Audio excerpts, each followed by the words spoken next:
Lewat debat, siapa yang konkret? Kita membicarakan soal debat Capres pada Minggu malam. Salah satunya juga terkait hubungan Indonesia-Australia, di mana calon Presiden Prabowo Subianto menyatakan bahwa Australia memiliki fobia terhadap Indonesia. Berikut pernyataannya.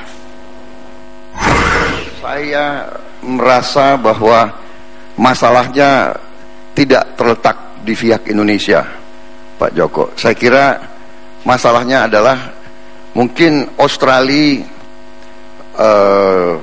ada semacam kecurigaan atau fobia terhadap kita, ya. Jadi mungkin kita negara yang jumlah penduduknya besar sekali, kemudian dianggap kita seringkali emosional begitu. Kita pernah beberapa kali lakukan tindakan-tindakan militer, jadi mungkin itu bagi mereka, mereka menganggap kita sebagai ancaman, mungkin, ya. Dave, apakah benar Australia fobia terhadap Indonesia? Kalau kita bicarakan sikap masyarakat saja, mungkin ada benarnya.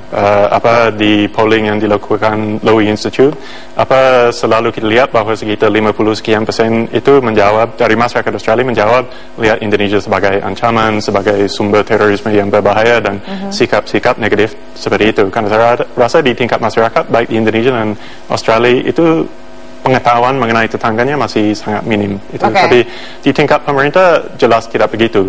Justru saya lihat kedua pemerintah itu sadar bahwa Australia dan Indonesia susah untuk saling mempengaruhi. Nah, ini sangat nampak pada saat skandal penyadapan tahun lalu.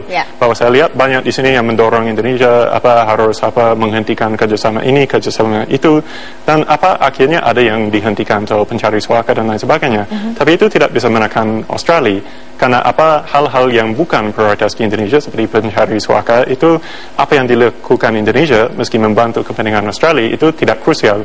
Australia pada saat itu sudah mengembangkan kebijakan lain dengan membawa pencari suaka itu ke Nauru dan PNG. Sedangkan yang benar-benar menjadi prioritas bagi Indonesia seperti terorisme itu, Indonesia tidak mungkin berhenti menegakkan hukum di dalam di dalam wilayahnya cuma karena masalah selisih dengan Australia. Tapi saya juga melihat berbagai media Australia ini benar-benar menekankan pernyataan tersebut dari memang ada concern jadinya karena kok gitu kita dibilang fobia nih gitu terhadap negara tetangga sendiri gitu. Sejak lama sebenarnya saya rasa media Australia itu jauh lebih banyak meliput hubungan Australia-Indonesia daripada media di Indonesia. Kecuali benar-benar ada insiden yang menonjol seperti masalah penyadapan.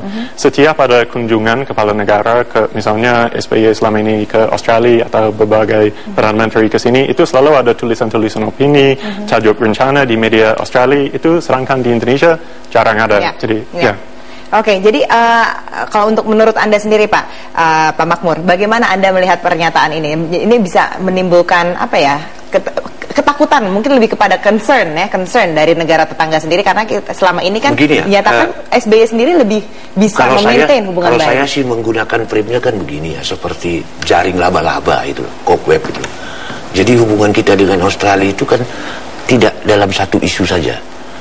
Jadi ada yang bermasalah, katakan dalam penyadapan misalnya ya, yang membuat ada kemarahan temporer lah di sini. Tetapi kan itu bukan satu-satunya. Ada hubungan antara people to people, mahasiswa kita yang belajar di sana, ada orang yang melakukan penelitian di sini, ada halaman bisnis. Jadi itu seperti jejaring laba-laba. Jadi jangan kemudian gara-gara satu isu kemudian kita kemudian menyatakan semuanya menjadi rusak begitu itu. Karena itu jangan melihat hubungan bilateral hanya dalam satu kemudian menjadi keseluruhan begitu. Tetapi lihatlah dalam jaring-jaring itu, satu jaring rusak tidak berarti seluruh jaringan rusak. Jadi saya kira itu yang penting harus kita perhatikan, dan menurut saya karena itu yang perlu kita lakukan adalah bagaimana memperkuat konstituensi Jadi konstituensi Australia di Indonesia bukan orang Australinya, tetapi orang-orang Indonesia yang memiliki memori sentimen yang lebih dekat kepada Australia dan mampu memoderatkan sesuatu kalau terjadi. Demikian juga di Australia. Dan kalau saya rasa apapun yang disampaikan oleh kedua calon tadi malam di debat itu bukannya menjadi concern utama Australia mengenai hubungan Australia dan Indonesia ke depan. Pernyataannya umum, kita tidak lihat yang spesifik mengenai masalah-masalah yang menyebabkan masalah selama ini seperti pencari suaka dan masalah penyadapan. Dan di sisi lain apalagi saya rasa sikap Australia terhadap misalnya Prabowo dan Jokowi itu tidak terbentuk oleh debat itu, terbentuk oleh rekam jejaknya masalah HAM yang dimiliki oleh Prabowo, dibentuk oleh komitmen masing-masing calon terhadap demokrasi.